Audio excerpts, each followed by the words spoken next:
I have to ask. What's up? Michael Jordan, the basketball player. Okay. Michael B. Jordan, the actor. That's how you kick right? this off? All right, let's do this. Well, you know, I mean, I know you're named after your father, Yep. Michael A. Jordan. Yep. But when your name is your brand, what made you decide to keep it when you became an actor? I mean, I'm not going to change who I am for anybody. You know, Michael B. Jordan. I got a little alteration. The B stands for Bakari.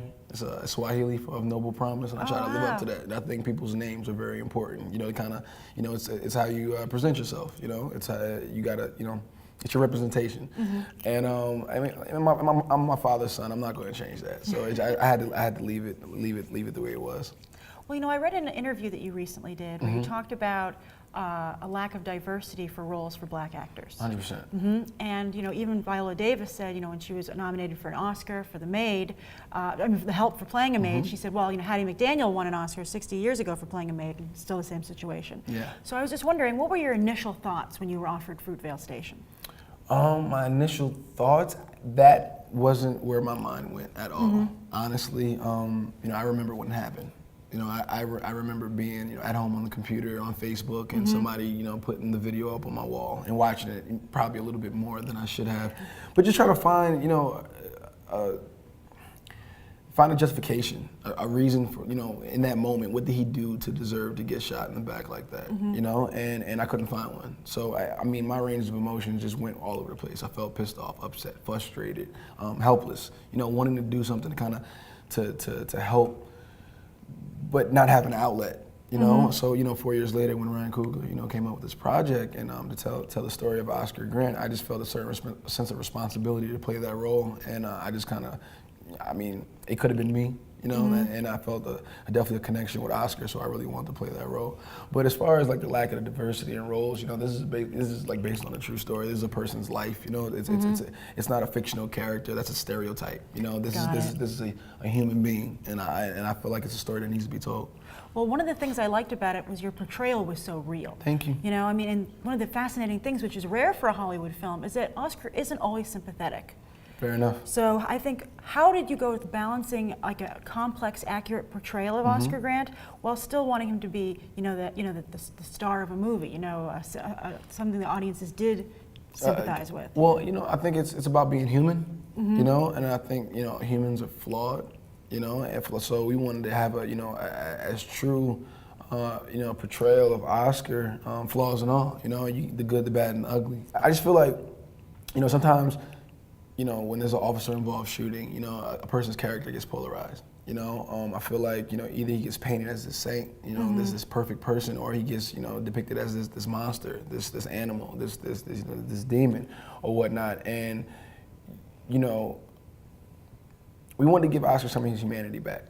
You know, we wanted to tell the story of Oscar Grant to the people that knew him the best. You know, he's always getting judged. He got judged off a small sliver of his life. You know, at 22 years old, how much do you really know? Yeah. You know, that's his age when you're supposed to make mistakes and experiment and learn from those mistakes and move forward and then, you know, grow into the man that you want to be. He didn't have the opportunity to do that. So we wanted to really just give him a piece of his humanity back by showing him flaws and all, you know, and show that his life meant something to his family. Well, I love that. Speaking of his family, how did they feel about the portrayal? I mean, I think they loved it. I think it's definitely helping in the healing process, you know. I feel like it's, you know, at Sundance during the Q&A, you know, his aunt stood up and said, you know, Mike, I want to thank you because there's certain parts of the movie that I couldn't tell the difference between my nephew and myself, and that was one of the biggest compliments ever. It was like a huge weight off my shower because, you know, one day his daughter is going to see this movie. You know? I was going to ask about that because their relationship is so touching. See, I'm helping you out. Yeah, I love it. We're on the same wavelength, right? Well, his daughter the relationship is so touching, and there's, you know, it's a powerful ending of the film with something featuring her. Definitely. So she hasn't seen it? No. I know Sophina hasn't seen it. She probably won't. It's too hard. It's too early. She's too young right now. I think it would be too much for her to watch right now. You know, what they decide to let her see it, you know, they can't keep it from her forever. And she decides to watch it when she gets older. You know, she's 9 right now. So, you know, it's unfortunate that, you know, for the women in this film that has to pick up the pieces. Yeah. You know, like, a daughter doesn't have a father anymore. You know, I think Sophina is just as much as a victim as, you know, as Oscar. You know, she has to pick up the pieces and it's I get it's messed up it's even a tough thinking about situation. it is. Well, it is. speaking of the positive aspect is how the film is doing so well. Yes, it is. Really well received. Out of Sundance, major bidding war. Harvey Weinstein wins. Yeah, right? I mean, he usually wins. Right? Harvey usually wins. He usually wins at every level, Yeah. and so he has a fabulous track record of taking small independent films and making them go big. Yes. So you guys are just starting, but how is it working with Harvey and the Weinstein Company? I mean, it's been amazing, honestly. They're extremely hardworking. They know what they're doing. They don't really get invested in something if they don't feel a connection with it, or if they don't feel like it's something special. So that's a huge compliment. For myself and Ryan and Octavia and everybody else involved in the project. So, Harvey's been more like a mentor figure. Wanting to produce movies and hopefully one day have a company like the Weinstein Company to be able to distribute films and be respected in the industry. So it's been I have no complaints whatsoever. Well, also, I think this is a fabulous film, but I think sometimes it's hard to watch because it's so sad. Well, sometimes the truth is hard. Yeah. Well, why do you hope audiences go to see it, and what do you hope they take away? Why? Say that one more time. Well, why do you hope that? Why is it important for them to go, in your opinion? And what do you hope they take away? Well, I feel like it's very timely right now, especially with all the stuff going on in Florida. The Zimmerman, and with the Trayvon Martin case and stuff like that. And with the stop and frisk here in New York. 100%. So it's a. I think it's a timely piece. I think it's a message that with the rapid loss of life nowadays, especially in Chicago, what's going on there right now, and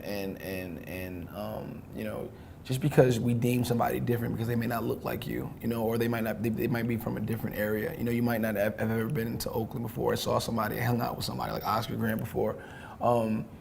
Sometimes they feel like, portraying an African American, sometimes from the inner city, they don't look at you as being a complete human. So I think, humanizing Oscar and showing, a man, on his day-to-day. If I could wake up in the morning with you and go out throughout the day with your day-to-day routine and whatnot, and at the end of the day, I could probably get a pretty good idea of who you are as a person and your character. I could walk a mile in somebody's shoes before you judge them, and that's what we really wanted to kind of show with Oscar, is like really judge a person by who they are and what they do when nobody's looking. And what do I hope they take away from it? I hope they start to think. I hope this film sparks conversation between people. To look at themselves in the mirror and hold themselves accountable for their own actions. Don't be so quick to judge a book by its cover just because they're different. I think that has a lot to do with media as well. Somebody from Nebraska that's never been to Oakland or been to Newark, New Jersey, or some of these other inner cities or whatnot. If you're always And you grew up in Newark. I am. I mean, I'm definitely a product of my environment as well. But I hope people just start asking questions. Learn how to treat each other better. How can I be a better mom, a better dad, a better best friend, a better son, a better daughter? You have to learn how. It starts with the individual. I think that's the only way things are going to get better. Do I think it's ever going to stop? No, probably not. Not in my lifetime anyway. But hopefully this movie can be, I don't know, a launch pad to kind of take things in the right direction. Yeah. The last question I want to ask you, all right, is that everybody's getting a superhero movie these days. Oh, man. Right? All right. And as you know, your name has been mentioned quite a lot as a potential Johnny Storm in the Fantastic Four reboot, because your Chronicle director is taking that over. Yeah. And so that instantly sparked a debate about changing the race of the character, because he's white in the comics. Yep.